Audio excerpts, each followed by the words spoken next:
ल है त साथीभाइ हो, तपाईँहरूले हातमा मेरो देख्नुहुँदैछ, यसलाई भन्छ जेरो। र यो चाहिँ कसरी बनाउँछ त्यो चाहिँ आज म तपाईँलाई डल्लै प्रोसेस देखाउने छु। सो हेर्नुहोस् है त, हुन्छ। र यो खाँदामा चाहिँ एकदम मिठो, तर बनाउनुमा एकदमै साह्रो छ। सो फर्स्ट लास्टमा हेर्नुहोस् है त। र यसलाई भन्छ सेलरोटी होइन, डल्लो।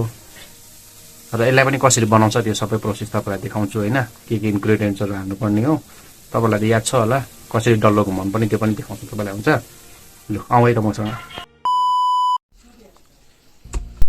ल है त साथीभाइ हो, सबैभन्दा पहिला चाहिँ हामीहरू यसरी भिजाएको चामललाई चाहिँ ओखलीमा लाएर चाहिँ यसरी पड्काउनु पर्छ है, पिठो बनाउनको लागि।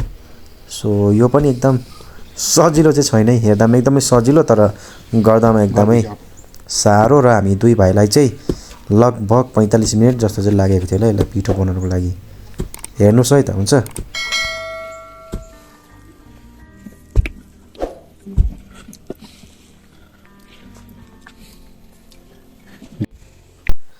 र यो चाहिँ अहिले चुन्नीमा चाल्दै गरेको चाहिँ यो जेरोको लागि, किनभने जेरोमा चाहिँ एकदमै पातलावाला जान्छ होइन। सो नपड्किनुको लागि चाहिँ यही हो है।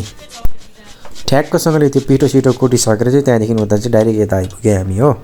सो नरिवाल अनि त्यो कालो जिरा अनि दुधहरू हल्का फुल्का मिसमास पारेर हालेर चाहिँ अन्त अहिले मुस्दैछौँ। र मुस्नुको लागि पनि एकदमै बारिकीसँगले पानी हाल्दै गर्नुपर्दछ है त। मुस्दा अब चाहिँ अलिकति रेडी भएको जस्तो हुनु थाल्यो हो। ठक्कसँगले अब यो पिटिसकेर राखेर फेरि जेरोको लागि हामी फिट्न जान्छौँ है त, हुन्छ।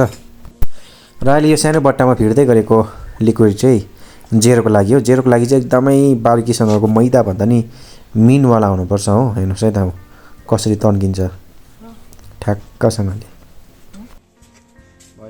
ल है त साथीभाइ स्टार्ट भयो त जेरो पोल्नु अब मेरो हल्का फुल्कासँगले ठ्याक्कसँगले हालेर हो, ठक्कसँगले निकाल्नु पऱ्यो नि त अब होइन।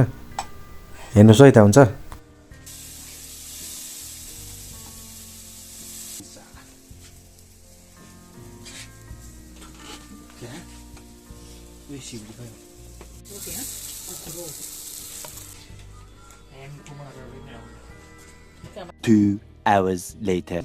जेरो पोलिसकेर चाहिँ फेरि पनि आएको छ है त हामी, फेरि पनि सेलरोटी पोल्नु छ्याप्पसँगले। हेर्नुहोस् है त साथीभाइ हो।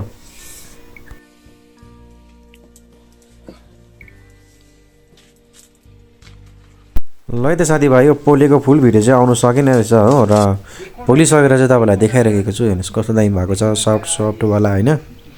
खानुमा पनि एकदम मिठो रमाइलो होइन।